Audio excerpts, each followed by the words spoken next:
ہمارے ساتھ اس وقت موجود ہیں میرے خیال میں one of the most senior persons we have with us. کسی تعارف کے محتاج نہیں ہے, ان کی جتنی بھی تعریف کی جائے کم ہے. میرے پاس الفاظ نہیں ہیں ان کی تعریف کرنے کے لیے. ریاض الرحمان ساگر صاحب ہمارے ساتھ موجود ہیں, اور ان کے کریڈٹ پہ یہ جاتا ہے کہ he has written I think 2500 سے زائد گانے انہوں نے لکھے ہیں, فلم کے لیے, ریڈیو کے لیے, ٹی وی کے لیے. ان کے حوالے سے تھوڑا سا یہ بھی میں آپ کو بتاتی چلوں کہ ان کو نیشنل فلم ایوارڈ ملا, پی ٹی وی ایوارڈ ملا, کلچرل گریجویٹ ایوارڈ ملا, نگار ایوارڈ ملا, بے تحاشا ایوارڈز سے نوازا گیا ان کو. اس کے علاوہ یہ پچھلے 4 سال سے ممبر ہیں Pakistan film censor board, senior member Lahore press club بھی ہیں, اور سینئر وائس پریزیڈنٹ ہے پاکستان فلم رائٹرز ایسوسی ایشن کے بھی. اور ان کے حوالے سے آپ کو میں ایک اور انفارمیشن بھی دیتی چلوں کہ پچھلے 14 سال سے منظوم کالم روزنامہ نوائے وقت میں یہ لکھ رہے ہیں, اور کالم کا نام آپ بخوبی اس سے واقف ہیں, اس کا نام ہے عرض کیا ہے. ان کو خوش آمدید کہتے ہیں. السلام علیکم. السلام علیکم ریاض صاحب, کیسے ہیں؟ اور آپ بالکل ٹھیک ٹھاک ریاض صاحب, بالکل ٹھیک ٹھاک. شاعر, ادیب, کالم نویس, ڈائلاگ رائٹر, 75 سے زائد فلموں کے انہوں نے ڈائلاگز بھی لکھے ہیں. اور میرے خیال میں فلم انڈسٹری کے حوالے سے ساغر صاحب کی جو کنٹریبیوشن ہے پاکستان فلم انڈسٹری کے حوالے سے, وہ کسی بھی طرح سے مطلب اس کا جتنا بھی آپ ذکر کریں وہ کم ہے. ہم آنرڈ ہیں کہ آج ہمارے ساتھ ساغر صاحب یہاں پہ موجود ہیں. ساغر صاحب آپ ٹھیک ٹھاک ہیں, خیریت سے ہیں؟ میں بالکل ٹھیک ہوں. ساغر صاحب آپ ایک لکھاری ہیں, ایک رائٹر ہیں, ادیب ہیں, آپ شاعر ہیں, کالم نویس ہیں, اور آج کل جو حالات چل رہے ہیں وہ بڑے سینسٹیو ہیں. آپ کو معلوم ہے سیلاب کی تباہ کاریاں, پھر کراچی میں جو جانیں ضائع ہو رہی ہیں, دہشت گردی کے واقعات, کل صفت غیور صاحب کی شہادت ہوئی, اور پنجاب میں بھی سیلاب نے تباہی مچائی ہوئی ہے. آپ پہ رائٹرز پہ تو اس کا بہت سینسٹیو ہوتے ہیں, ان پہ زیادہ افیکٹ ہوتا ہے. آپ کی رائٹنگز میں, آپ کے مضامین میں, آپ کی شاعری میں یقیناً اس کا کوئی نہ کوئی ٹچ افیکٹ آیا ہوگا. میں سب سے پہلے چاہوں گا کہ آغاز ہم اس طرح سے کریں کہ جو اگر آپ کا کوئی تازہ کلام ہے یا تازہ آپ نے مضمون اس پہ لکھا ہے, میں چاہوں گا وہ شیئر کریں. مجھے خوشی ہے کہ آپ نے آغاز یہاں سے کیا کہ ہم اپنے موجودہ زخم کو دیں. میں تھوڑا سا ریکارڈ درست کر دوں. فلو میں کہہ دیا گیا کہ گزشتہ 4 سال سے میں سینسر بورڈ کا ممبر ہوں. میں 4 سال سینسر بورڈ کا ممبر رہا 90s میں, اب نہیں ہوں. اب تو فلمیں ہی ایسی بنتی ہیں کہ جن کو پوری سینسر کر کے 1 فٹ دے دینی چاہیے فلم ساز کے ہاتھ میں. تو جیسا کہ آپ نے فرمایا کہ میں روز ایک کالم نوائے وقت میں لکھتا ہوں, حالات حاضرہ پہ, منظوم کالم. یہ روایت ہمارے بزرگوں نے, مولانا ظفر علی خان جن میں پیش تھے, انہوں نے شروع کی تھی. پھر یہ روایت نہیں رہی تھی. اس روایت کو میں نے مزید نظامی صاحب ایڈیٹر ان چیف نوائے وقت کے فرمائش پہ زندہ کیا. تو میرا آج کا کالم جو ہے وہ سیلاب ہی کے حوالے سے ہے, وہ میں پیش کرتا ہوں. اس کا عنوان ہے ہنستی آنکھیں روتی آنکھیں. پچھلی رات کے تارے بنے ہمارے آنسو, پچھلی رات کے تارے بنے ہمارے آنسو, ٹوٹ ٹوٹ کر برس رہے ہیں سارے آنسو. تاریکی میں درد بٹانے کون آئے گا, تاریکی میں درد بٹانے کون آئے گا, سیل رواں میں بہہ گئے سب بیچارے آنسو. دل کی میل کو درد کے آنسو دھو دیتے ہیں, دل کی میل کو درد کے آنسو دھو دیتے ہیں, خون جگر میں کاش کوئی تو اتارے آنسو. بات یہ ہے فاروق کہ اگر میرے بس میں ہوتا تو میں اس دنیا کے سارے غم شیئر کرتا.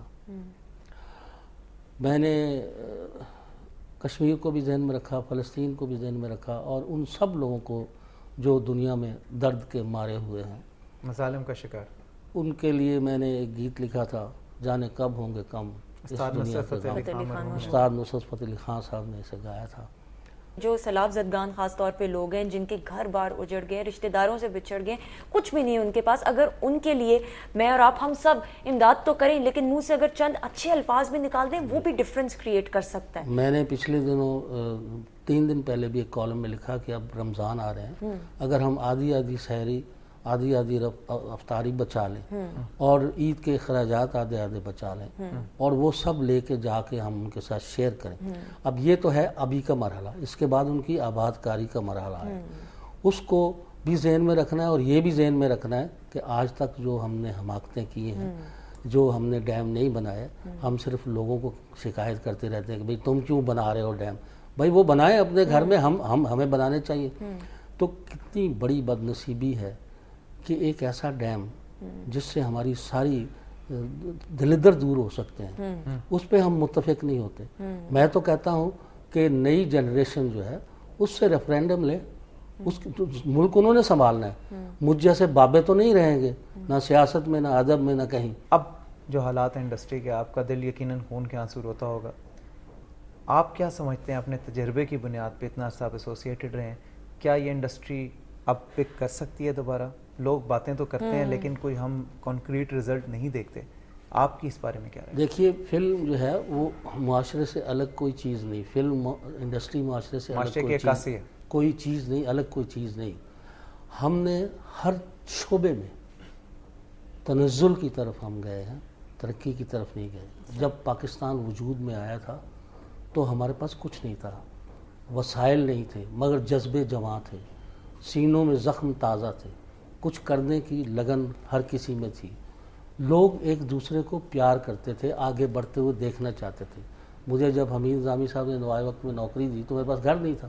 میں ملک معراج خالد صاحب کو مال بڑی خوبصورت جگہ تھی، وہاں پہ ٹہلتے ہوئے پکڑ لیا، پاکستان پیپلز پارٹی والے جو جی، اور خود ہی ان سے تعارف کرایا. جی میرا نام ریاض الرحمان ساگر ہے، میں شعر بڑے اچھے کہتا ہوں، سنیے.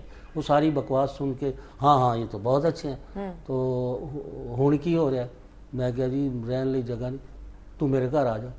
تو مجھے برف خانے والے چوک میں اپنے گھر لے گئے. روز صبح ناشتہ کراتے، ساتھ کچہری لے جاتے. میں نے 12 بجے دفتر جانا ہوتا تھا، پھر لنچ کرا کے کہتے چلو جی پھر کل ملا گے.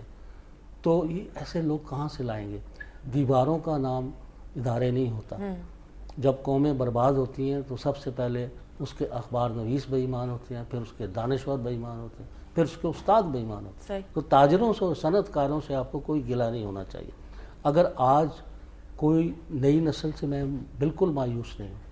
ہم نے ان کو اثاثے منتقل کیے، جائیدادیں، قدریں منتقل نہیں کی.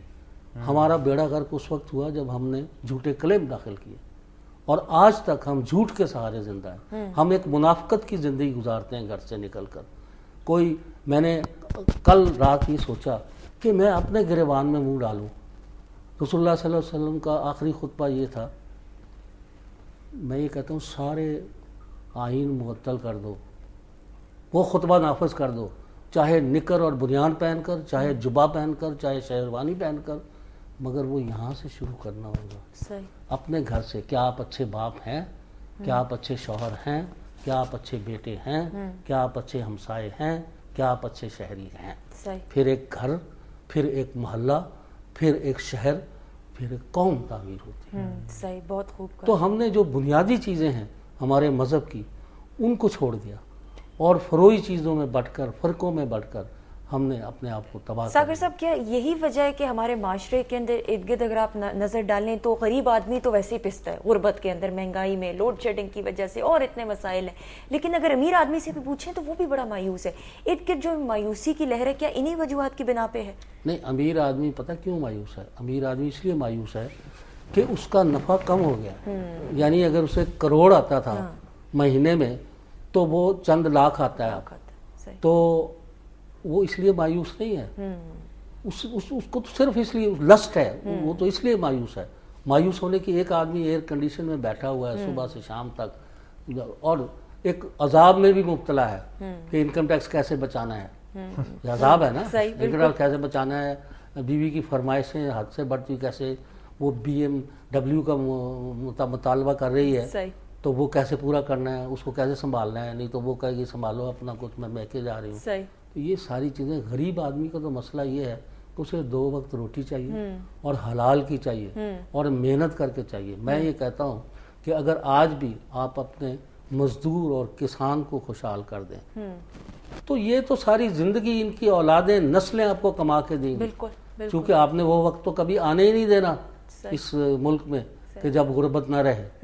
تو غریب کو رہنے دو، زندہ رکھو. غریب ہی کی بنیاد پہ تم زندہ رہو گے. تھینک یو سو چھری مچ. کی بات کی ہے انہوں نے, بہت گہری بات کی ہے ساگر صاحب نے. بالکل, thank you so much Sagar صاحب, it was a pleasure having you, اور آپ سے بہت ساری باتیں سیکھنے کو بھی ملی ہیں. آپ سینئر ہیں ماشاء اللہ سے, آپ کی تو بڑی گہری نظر ہے حالات کے اوپر. It was a pleasure having you.